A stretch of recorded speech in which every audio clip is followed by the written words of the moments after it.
ദൈവനാമത്തെ വീണ്ടും ഒരു 10 ദിവസം കൂടെ ദൈവം നമുക്ക് ദാനമായി നൽകിയതോർത്ത് നമുക്ക് ദൈവത്തെ സ്തുതിക്കാം. ഈ ആഴ്ചയിൽ നമുക്ക് എല്ലാവർക്കും ഒരുമിച്ച് കൂടുവാൻ ദൈവം അവസരം ഒരുക്കിയതോർത്തും ദൈവത്തെ സ്തുതിക്കുന്നു. കഴിഞ്ഞ നാളുകളിൽ ഷാർജയിലുള്ള ബിലീവേഴ്സ് ബ്രദർ അസംബ്ലിയിൽ കർത്താവിനാരാധിപ്പാനായിട്ട് ഇടയായി തീർന്നു.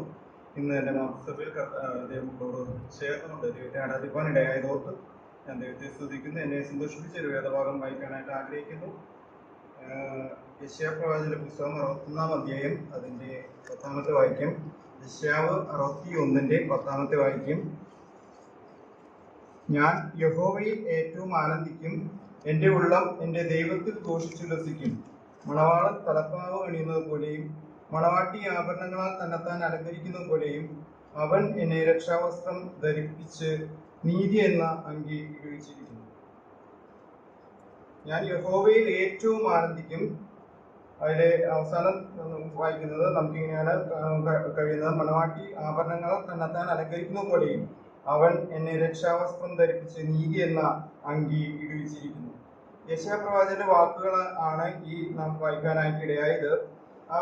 61-ാം അധ്യായത്തിന്റെ മിക്കവാറും എല്ലാ വാക്യങ്ങളും കർത്താവായ യേശുക്രിസ്തുവിനെ അനുബന്ധിച്ച് പറഞ്ഞിട്ടുള്ള കാര്യങ്ങളാണ് എന്ന് നമുക്ക് കാണുവാനായിട്ട് സാധിക്കും. ഏറ്റവും കൂടുതൽ യേശുക്രിസ്തുവിന്റെ കഷ്ടാനുഭവങ്ങളെ കുറിച്ചും അതുപോലെ യേശുക്രിസ്തുവിന്റെ ജീവിതത്തെ കുറിച്ചും അവരുടെ ശുശ്രൂഷകളെ കുറിച്ചും ഒക്കെ പറഞ്ഞിട്ടുള്ള ഒരു പുസ്തകമാണ് യെശയ്യാ പ്രവാചകന്റെ പുസ്തകം എന്ന് നമുക്ക് അറിയാനായിട്ട് സാധിക്കും. ഇവിടെ നാം വായിച്ച വാക്യം എന്ന് പറയുന്നത് അവൻ എന്നെ രക്ഷാവസ്ത്രം ധരിപ്പിച്ച് നീതി എന്ന അങ്കി ഇടിച്ചിരിക്കുന്നു.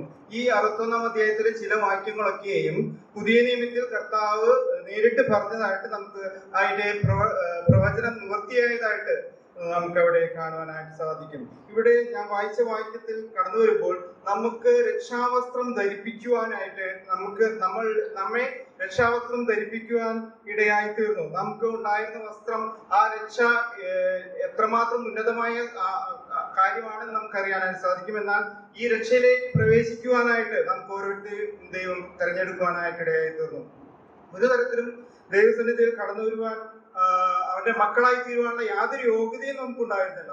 എന്നാൽ ആ മക്കളായി തീരുവാൻ, ആ രക്ഷ നമുക്ക് ദാനമായി തരുവാനായിട്ട് ഇടയായിത്തീർന്നു. ഇന്ന് ദൈവസന്നിധിയിൽ കടന്നു വരുമ്പോൾ, നാം ദൈവത്തെ ആരാധിക്കുവാനായിട്ട് കടന്നു വരുമ്പോൾ ദൈവസന്നിധിയിൽ നന്ദിയോടെ നമുക്ക് ഓർക്കുവാനുള്ളത് നമുക്ക് ആ രക്ഷ ദാനമായി ലഭിച്ചു എന്നുള്ളത് ഒന്നുകൊണ്ട് മാത്രമാണ്. അവൻ നമുക്ക് വേണ്ടി ആയിത്തീർന്ന കാര്യങ്ങളൊക്കെ നമുക്ക് കാണുവാനായിട്ട് സാധിക്കും. ഈ രക്ഷാവസ്ത്രം നമ്മെ ധരിപ്പിച്ചപ്പോൾ നമുക്ക് വേണ്ടി ഈ കർത്താവ് എന്തായി തീർന്നു നമുക്ക് കാണുവാനായിട്ട് സാധിക്കും. ആ കാൽവരി ക്രൂശിൽ നമുക്ക് വേണ്ടി ആ ഗോൽഗോഥ മുതൽ കാൽവരി വരെയും അവൻ ഏറ്റ പങ്കപ്പാടുകളെ നമുക്ക് കാണുവാനായിട്ട് സാധിക്കും.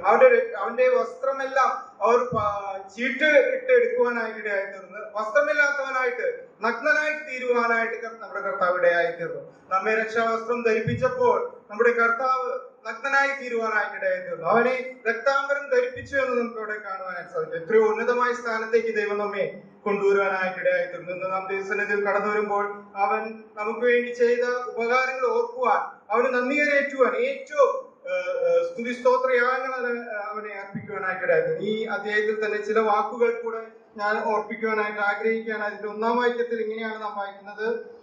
എന്റെ മേൽ ഹൃദയം തകർന്നവരെ മുറിവ് കെട്ടുവാനും തടവുകാർക്ക് വിടുതലും ബദ്ധന്മാർക്ക് സ്വാതന്ത്ര്യവും. ഹൃദയത്തിന് മുറിവുള്ളവരെ മുറിവ് കെട്ടുവാൻ, നമ്മുടെ ഹൃദയമൊക്കെ മുറിവേറ്റതായിരുന്നു. എന്നാൽ നമ്മുടെ ഹൃദയത്തിന്റെ മുറിവുകളെ കെട്ടുവാൻ ഈ കർത്താവിന് ഇടയായി തീർന്നു. അതുപോലെ ദുഃഖിതന്മാരൊക്കെയും ആശ്വസിപ്പിക്കുന്നവനായ ഒരു കർത്താവാണ് നമുക്കുള്ളത്. പിന്നീട് നമുക്ക് കാണുവാനും സാധിക്കും അതിന്റെ 3-ാം വാക്യത്തിൽ ദുഃഖത്തിന് പകരം ആനന്ദ തൈലത്താൽ നമ്മെ നടത്തുന്നവനാണ്. അതുപോലെ 6-ാം വാക്യത്തിൽ നിങ്ങളോ യഹോവയുടെ പുരോഹിതന്മാർ എന്ന് വിളിക്കപ്പെടും. ഇന്ന് രാജകീയ പുരോഹിത വർഗമായി, സ്വന്തം ജനമായി ദൈവസന്നിധിയിലേക്ക് അടുത്തു വരാനുള്ള ഭാഗ്യം ദൈവം നമുക്ക് നൽകിയിരിക്കുക. ഇന്ന് ഈ പകൽക്കാലം നമുക്ക് ഈ കർത്താവിനെ നമുക്ക് ആരാധിക്കാം. നമുക്ക് വേണ്ടി രക്ഷാവസ്ത്രം നൽകിയ ഈ കർത്താവിനെ നമുക്ക് ആരാധിക്കാം. അവന് വേണ്ടി അവൻ നമ്മെ അങ്കിടിച്ചിരിക്കുന്നു എന്ന് നമുക്ക് കാണാം. നമുക്ക് വേണ്ടി ഇത്രമാത്രം ഉന്നതമായ സ്ഥാനത്തേക്ക് നമ്മെ കൊണ്ടുവന്ന ഈ കർത്താവിനെ നമുക്ക് ആരാധിക്കാം. ദൈവം നാം മഹത്വപ്പെടുമാറാകട്ടെ.